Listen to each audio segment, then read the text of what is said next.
नमस्कार. मी डॉक्टर आनंद वेले, लक्ष्मीबाई राजगडकर स्मृती कला महाविद्यालय शिरपूर, तालुका वणी, जिल्हा यवतमाळ. आज आपण या ठिकाणी भारतीय संविधानाच्या उद्देशपत्रिकेचा, ज्याला उद्देशिका म्हटलं जाते, उद्देशपत्रिका म्हटलं जाते, सरनामा म्हटलं जाते आणि इंग्रजीमध्ये त्याला प्रेएम्बल म्हटलं जाते, या संदर्भात आपल्याला चर्चा करायची आहे.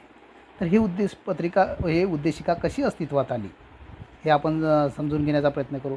13 डिसेंबर 1946मध्ये संविधान सभेमध्ये पंडित जवाहरलाल नेहरूंनी एक प्रस्ताव मांडला आणि त्या प्रस्तावाच्या माध्यमातून एक चर्चा घडवून आणण्यात आली की भारतीय संविधान कसं असेल, संविधाना निर्मितीचा सोर्स काय असेल, स्रोत काय असेल, त्यानंतर त्याची रचना कशी असेल, त्याच्यामध्ये कोणते ध्येय आणि कोणते उद्देश घेऊन आपल्याला पुढे जायचे आहे, या सर्व बाबीच्या संदर्भात शासनाचं स्वरूप काय असेल या संदर्भात चर्चा करण्यात आली. आणि संविधान निर्मितीची प्रक्रिया पूर्ण होताना जी प्रक्रिया आहे, एकंदरीत प्रक्रिया, तर त्या प्रक्रियेदरम्यान जो शेवटचा टप्पा होता त्यामध्ये ही उद्देशिका तयार करण्यात आली, ती मंजूर करण्यात आली. आणि ह्या उद्देशपत्रिकेच्या संदर्भात जर आपल्याला विचार करायचा असेल तर ज्यावेळेस आपण संविधानाचा अभ्यास करण्यासाठी सुरुवात करतो त्यावेळेस संविधानाच्या अंतरंगामध्ये काय आहे हे आपल्याला समजून घेण्यासाठी, त्याचा मागोसा घेण्यासाठी ही उद्देशिका आपल्याला म्हणजे मदत करते. समजून घेताना आपल्याला ते एक त्याला काय म्हणतो सहजता, म्हणजे भारतीय संविधानाचं म्हणजे शासनाचं स्वरूप काय असेल, भारतीय शासनाचं स्वरूप काय असेल, भारतीय संविधानाचा सोर्स काय आहे, उद्देश काय आहे, या सर्व घटकाच्या संदर्भात आपल्या संकल्पना अधिक स्पष्ट होण्यासाठी यातून मदत मिळते.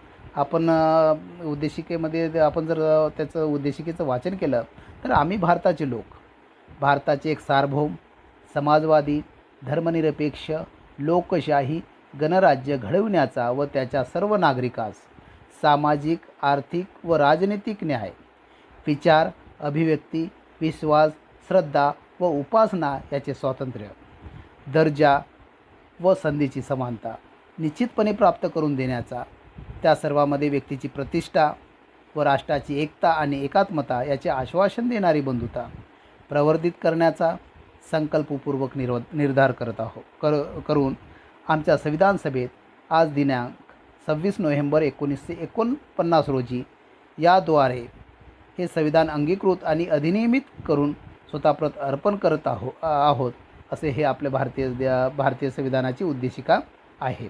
तर याच्या संदर्भात आपल्याला सविस्तर चर्चा करायची आहे, ती आपण पुढे करणार आहोत. तर भारतीय संविधानाच्या उद्देशिकेच्या संदर्भात जर आपण त्याला क्लासिफिकेशन म्हणतो, आपण एखादी गोष्ट समजून घेण्यासाठी त्याचं वर्गीकरण करतो, क्लासिफिकेशन करतो. तर ते क्लासिफिकेशन म्हणजे संविधानाचा सोर्स काय आहे, संविधानाचं स्वरूप काय आहे आणि संविधानाचा उद्देश काय आहे, या पद्धतीनं आपल्याला पुढं जाता येईल. तर सुरुवात आपल्या संविधानाचं जर आपण बघितलं तर we the people of India, म्हणजे आम्ही भारताचे लोक, म्हणजे संविधान निर्माण करणारे किंवा निर्माते हे काही परग्रहाहून आलेले लोक नाही, ते दुसऱ्या देशातून आलेले लोक नाही, तर ते आमचे लोक आहे, आमचे प्रतिनिधित्व आहे, या जनतेचे प्रतिनिधित्व करणारे लोक आहे, ही जनता आहे. आम्ही भारताचे लोक, म्हणजे दुसरं तिसरं कोणी नसून आम्ही भारताचे लोक कसे आहो, सार्वभौम आहो. ही जी जनता सार्वभौम आहे ती संविधान निर्माती आहे. म्हणजे हे संविधान आमच्यावर कोणी लादलं नाही, हे आम्ही तयार केलं आहे आणि याचा अंगीकार पण आम्ही केला आहे. हे झालं सोर्स, आपण त्याला काय म्हणतो स्रोत, म्हणजे संविधानाच्या निर्मितीचं सोर्स काय आहे, तर आम्ही भारताचे लोक, या देशाची जनता, या देशातील लोक या संविधानाचे निर्माते आहे, हे यातून स्पष्ट होते. त्यानंतर म्हटलं आहे की समाजवादी, धर्मनिरपेक्ष, लोकतंत्रात्मक गणराज्य बनवण्यास आम्हाला या देशामध्ये अशी एक शासन व्यवस्था निर्माण करायची आहे. ती कशी असेल, त्याचं स्वरूप काय असेल, या संदर्भात या ठिकाणी चर्चा केली आहे. त्या ठिकाणी म्हटलं आहे की भारताचे एक सार्वभौम, म्हणजे आमचा देश कसा असेल, सार्वभौम असेल, त्याला आपण काय म्हणतो की सॉव्हर्निटी, म्हणजे सार्वभौम, म्हणजे या देशातील अंतर्गत आणि बाह्य बाबतीत निर्णय घेण्यासाठी आम्ही सक्षम आहोत. Supreme power of the state ज्याला म्हणतो आपण, ते या ठिकाणी आपल्याला दिसून येते की आम्हाला आमच्या देशाचं परकीय धोरण ठरवायचं आहे, आम्हाला आमच्या देशातील अंतर्गत धोरण ठरवायचं आहे, तर यासाठी आमच्यावर कोणतीही बाह्यशक्ती इन्फ्लुअन्स दाखवणार नाही, प्रभाव दाखवणार नाही किंवा आमच्या निर्णयाला प्रभावित करणार नाही. आम्ही सक्षम आहो, आम्ही सुप्रीम आहो, हे यातून सिद्ध होते. त्यानंतर आहे समाजवादी. समाजवादी म्हणजे आम्हाला या देशामध्ये जी आर्थिक विषमता आहे ती नष्ट करायची आहे. कारण काय असते की ज्या देशामध्ये आर्थिक विषमतेची दरी जास्त प्रमाणात वाढत जाते, तर त्या देशामध्ये रिव्होल्यूशन होण्याचा, एक क्रांती होण्याचा, म्हणजे त्याला काय म्हणतो की प्रोबॅबिलिटी, एक संभाव्यता अधिक असते. तर आम्हाला काय करायचं, समाजवादी तत्त्वाचा अंगीकार करून या देशामध्ये आर्थिक समानतेची घडी बसवणं हा आमचा उद्देश असेल. त्यासाठी आम्ही वेगवेगळ्या योजना निर्माण करू. जे काही या देशातील जे लोक आहे आर्थिकदृष्ट्या विकर आहे, त्या लोकांना आम्ही मुख्य प्रवाहामध्ये आणण्याचा प्रयत्न करू.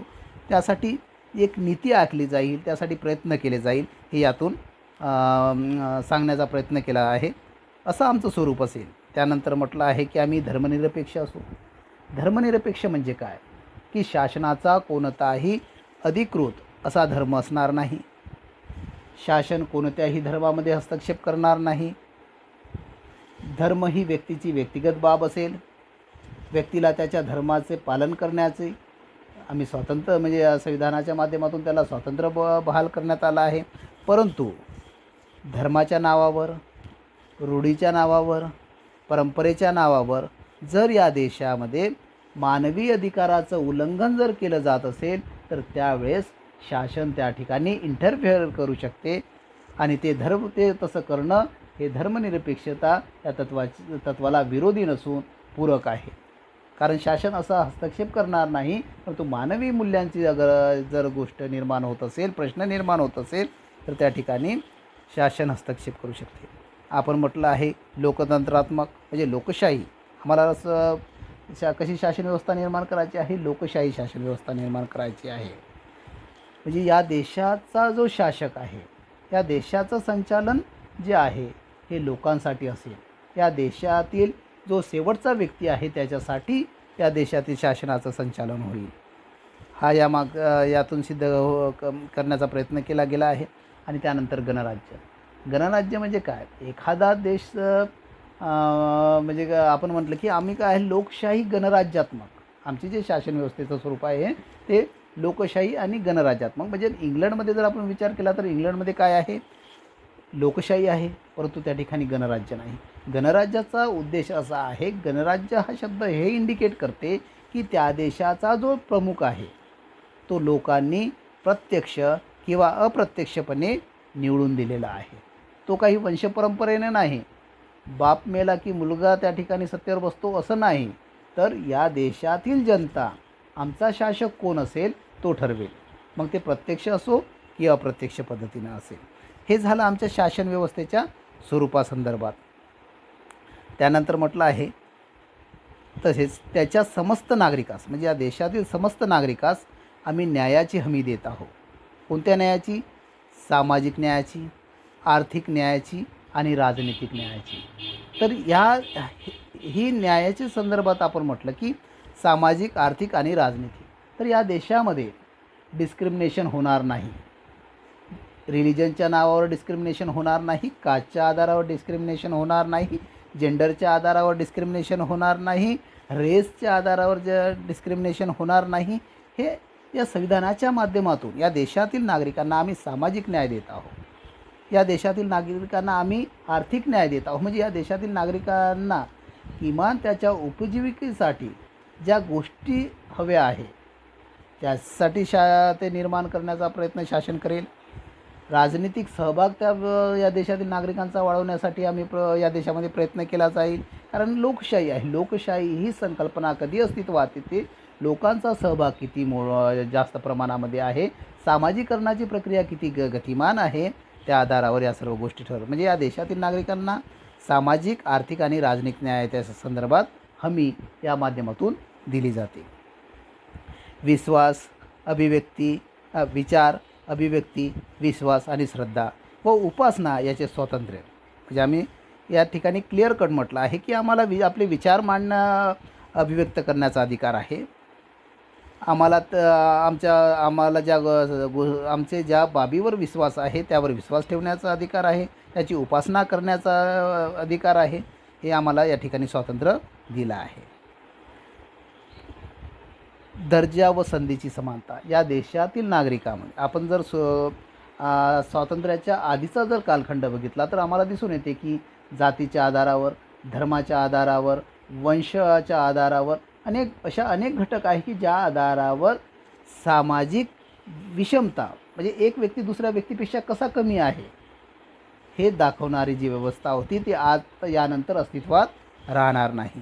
या देशातील प्रत्येक नागरिकांची जी आयडेंटिटी आहे ती भारतीय म्हणून राहील. म्हणजे दर्जा आणि संधी म्हणजे या देशामध्ये ज्या संधी उपलब्ध होईल, ज्या अपॉर्च्युनिटी उपलब्ध होईल त्या संदर्भात कोणत्याही प्रकारचं डिस्क्रिमिनेशन होणार नाही. त्या व्यक्तीचा दर्जा व संधीच्या संदर्भात त्याला समानतेची वागणूक दिली जाईल हे यातून इंडिकेट करण्याचा प्रयत्न केला गेला आहे.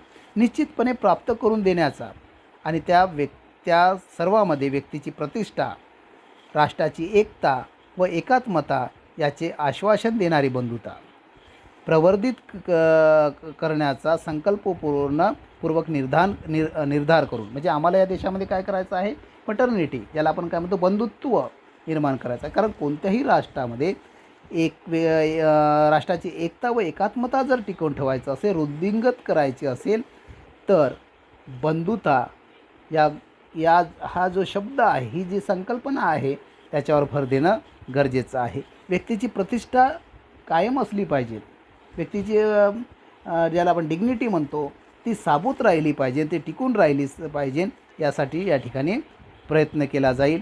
हे आमचं काय आहे, उद्देश आहे. आम्ही यासाठी काय करणार आहोत, प्रयत्न करणार आहोत. आपल्या या संविधान सभेमध्ये या ठिकाणी हे आपल्या लक्षात घेणं गरजेचं आहे. आपल्या संविधान सभेमध्ये आज दिनांक नोव्हेंबर 26, 1949ला याद्वारे या संविधानाला अंगीकृत, अधिनियमित आणि आत्मर्पित करीत आहोत.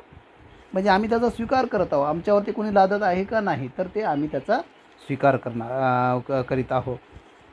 तर या संविधान म्हणजे असा जर प्रश्न आला की संविधानाचा स्वीकार कधी करण्यात आला तर 26 नोव्हेंबर 1949ला.